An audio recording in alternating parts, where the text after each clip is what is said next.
started in 2006 and 2007.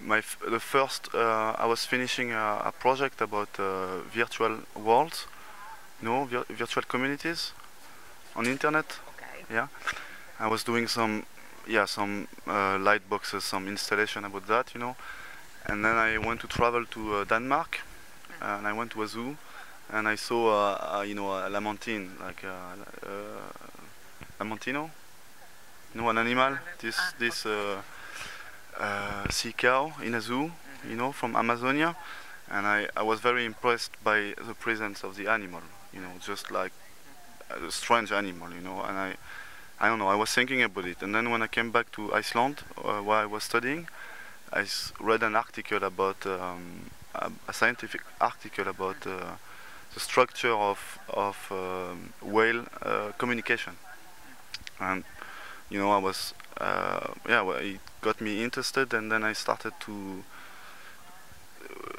I wanted to make a story about that, and I wanted to make a metaphorical work about what is relationship between the virtual and the real, on internet, and how the medium, how media, maybe internet or maybe virtuality can affect the body and the mind. That was a starting point, and I decided to make a series of works. So Tales of a Sea Cow is this project now, but it's also the last part of a long project I've been developing since 2006. But for this exhibition and this project, it's been 2.5 years, 3 years, I think, the total time. So I decided to finish this long series of work where I had videos and installation by a new work with this. This is the whole work, and which is kind of playing with fiction and reality, with scientific documentary, and like a dialogue with science. Yeah. The way I worked in this project, it's a lot of emails and a lot of communication with scientists, and of course with the curator, and a lot of not collaboration but more dialogues with a lot of scientists that became friends, and that helped me to build the fiction and reality part of the project. So I made a lot of research, and I made a lot of research in subject I was not really interested, initially, and I had to read a lot of scientific article, and that was not my it's not my qualification, but I got really interested into that.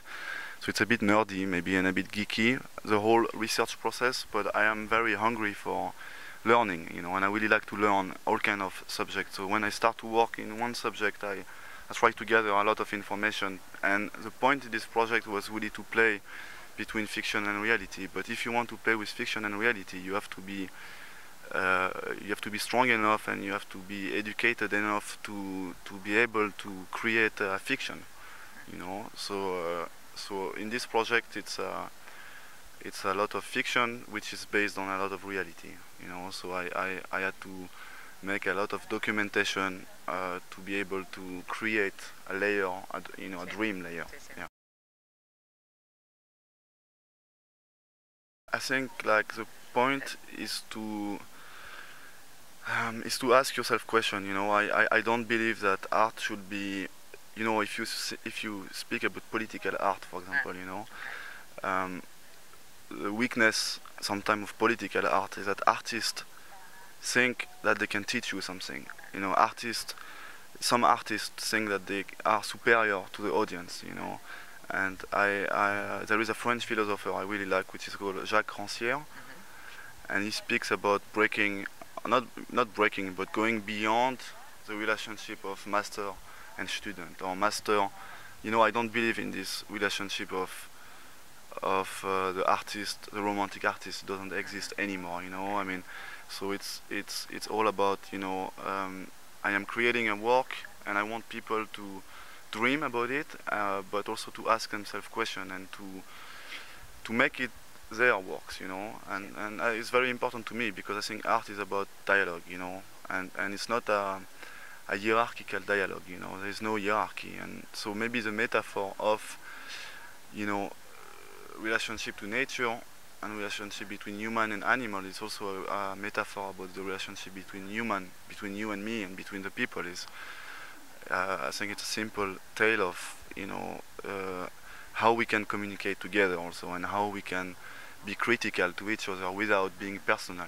It's not because if you tell me, oh, I don't like this piece because of this reason and this reason, I should not be upset. It's just about trying to have an interesting dialogue. And I think it's really important, and to have critical thinking.